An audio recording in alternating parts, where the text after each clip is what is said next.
بلغت إلى حدود اليوم 32.27%، أي ما يعادل أزيد من 5,200,000,000 متر مكعب. لكن نسبة الملء هذه تبقى أقل من تلك المسجلة في نفس الفترة من السنة الماضية والتي بلغت 34%. كما أن بعضا من السدود على رأسها سد المسيرة بحوض مروية تبقى نسبة ملئها ضعيفة، حيث سجلت النسبة الأكبر من التساقطات بشمال المملكة، خاصة بحوض اللكوس الذي بلغت نسبة ملء سدوده في الإجمال ما يزيد عن 63%، فيما بلغت نسبة ملء سبو حيث يقع سد الوحدة أكبر سدود المملكة بلغت 50%. وإلى جانب إنعاش حقينة السدود والفرشة المائية للتساقطات المطرية الأخيرة، وقع إيجابي على القطاع الفلاحي بعد انطلاقة متعثرة لهذا الموسم بسبب الظروف المناخية غير المواتية التي طبعها ضعف التساقطات المطرية وتوزيعها المتفاوت مجاليا وزمنيا. إذ كشف بنك المغرب عن توقعات مقلقة قبل أسبوعين بخصوص القطاع الفلاحي، فهل الأمطار الأخيرة كفيلة بمراجعة هذه التوقعات سواء بالنسبة لقطاع الفلاحة أو بالنسبة لنمو الاقتصاد ككل؟ لتوضيح ذلك ينضم إلينا مباشرة على الهواء من الرباط السيد يوسف قراوي الفيلالي، رئيس المركز المغربي للحكامة والتسيير. أهلا بك سيدي. إذن الجفاف الذي توالت سنواته حتى بلغت 6 سنوات وعدم انتظام ما يسجل من تساقطات مطرية من حين إلى آخر، كل ذلك أضر كثيرا بالفرشة المائية وبالقطاع الفلاحي على الخصوص. ما سجل من أمطار خلال الأسبوع الماضي هل هو كفيل بأن ينقذ الموسم الفلاحي الحالي؟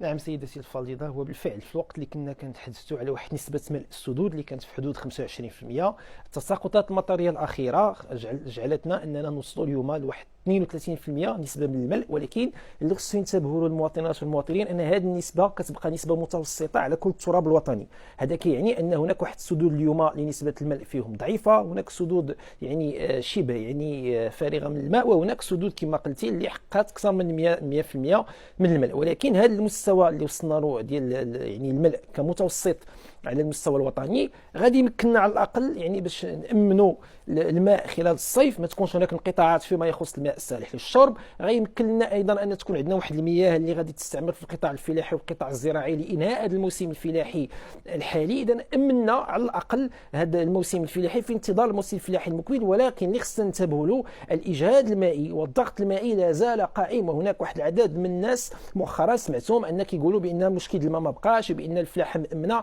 غير صحيح، الاجهاد المائي لا زال قائم، لان هذه نسبه الماء السدود هي في تراجع كما قلت سيدتي في البدايه، والسنوات المقبله لن تكون سنوات سهله. هناك ضغط مائي كبير، هناك تقلبات مناخيه، والقطاع الفلاحي يعني هو المعني الاول بهذه المساله هذه. فقط يعني باش نعطي واحد المؤشرات بعجاله، اليوم نسبه استعمال المياه في القطاع الفلاحي هي في المغرب 89%، في الوقت ان على المستوى الدولي كنتحدثوا على 70%.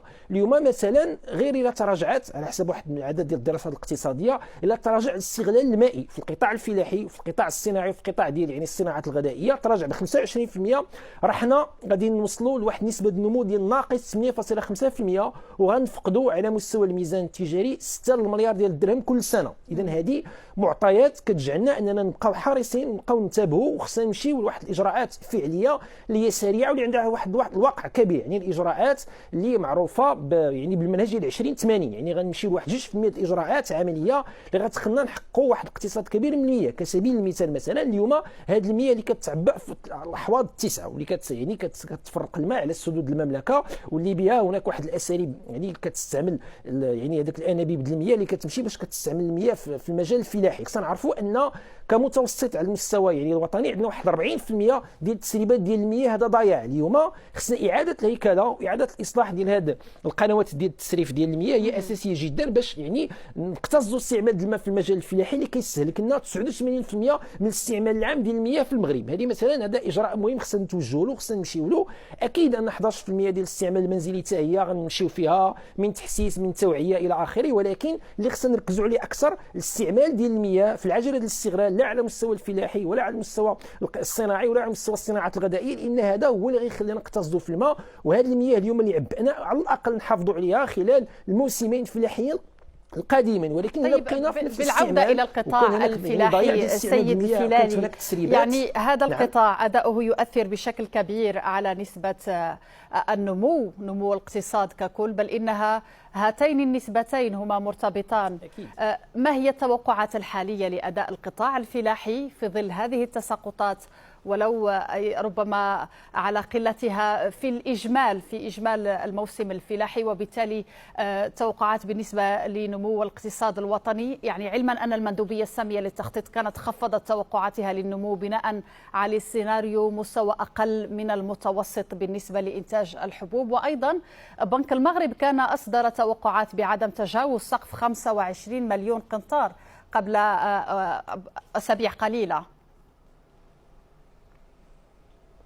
نعم، واللي خصنا ننتبهوا له اليوم حتى في القانون المالي كنتحدثوا على واحد 3% ديال النمو الاقتصادي ملي كنكونوا حققنا واحد 75 مليون قنطار. بالفعل انا تابعت يعني التصريح ديال البنك المغرب والتقرير الاخير اللي كان خرج قبل التساقطات المطريه، تحدثنا على 2% ديال النمو. هاد 2% ديال النمو مرتبطه اساسا بالتراجع المحصول الزراعي والتراجع المهول اللي كان في التساقطات مسجل قبل بطبيعه الحال هاد التساقطات المطريه الاخيره. اليوم مع التساقطات المطريه غيمكننا نوصلوا تقريبا واحد 50 مليون قنطار، ولكن 75 مليون اللي وضعنا في قانون الماليه اللي كنضمنوا بها 3% ديال النمو يعني غادي تكون صعب التحقيق ديالها. اليوم اللي خصنا ننتبهوا النمو الاقتصادي في المغرب لا زال مرتبط ارتباط مباشر ووطيد يعني بالقطاع الفلاحي وبالتالي بالتساقطات المطريه. عندنا اكثر من 85% من الاراضي الفلاحيه المغربيه هي اراضي بوريه يعني تعتمد على التساقطات المطريه، وبالتالي هذه المقاربه اللي كنبقاو نبنيو عليها النمو الاقتصادي ونبقاو نربطوه يعني بالمحصول الزراعي والتساقطات، اليوم اصبحت واحد المقاربه غير ناجعه. ضروري نغيروا المقاربه الاقتصاديه ديالنا الا بغينا نحققوا معدلات ديال النمو مرتفعه. القيمه المضافه الفلاحيه سيدتي الكريمه ما هي الى 12%، ولكن هي التي تحمل نقاط نمو. باش كنحققوا واحد نقطه في المية ديال النمو باش كنخلقوا على الاقل كمتوسط 31,000 منصب شغل. اليوم ضروري نركزوا على القطاعات الاخرى، يعني القطاع ديال الصناعه، القطاع ديال الخدمات. عطيتي واحد الرقم مهم يعني قبل هذا الحوار ديالنا فيما يخص مثلا ترحيل الخدمات، القطاع الخدماتي، القطاع ديال السياحه، هذه كامله قطاعات مهمه جدا وخصنا نركزوا عليها باش نوصلوا معدلات نمو مرتفعه. الا بغينا نحققوا 6 7% من النمو ضروري نمشيو للقطاعات الاقتصاديه الحيويه الاخرى، ما نبقاوش فقط نعتمدوا على القطاع الفلاحي، كنبقاو نربطوا دائما نقاط النمو بالمحصول الزراعي. نعطيك غير كمؤشر يعني في هذا العهد الحكومي الحالي عندنا ناقص 181,000 منصب شغل اللي فقدنا. ملي كنجيو نبحثوا كنلقاو 80% منها جايه من القطاع الفلاحي، وبالتالي ترتبط بالتساقطات المطريه، ترتبط بالتغيرات المناخيه، وعندها علاقه مباشره بالاستعمال ديال المياه في المجال الفلاحي والضغط المائي اللي كنعيشوا اليوم. وبالتالي ضروري اليوم باش نحققوا معدلات نمو مرتفعه اننا ما نبقاوش نركزوا فقط على الفلاحه، نطوروا اكثر الصناعات الغذائيه اللي كتقنن الاستعمال ديال الماء وفيها اقتصاد عالي ديال الماء وجوده عاليه، ونمشيو ايضا يعني للقطاعات الواعده اللي هي الصناعه والسياحه والخدمات. نعم سيدتي. سيد يوسف قراوي الفيلالي رئيس المركز المغربي للحكمة والتسيير، كنت مباشرة معنا من مكتبنا بالرباط، شكرا جزيلا لك.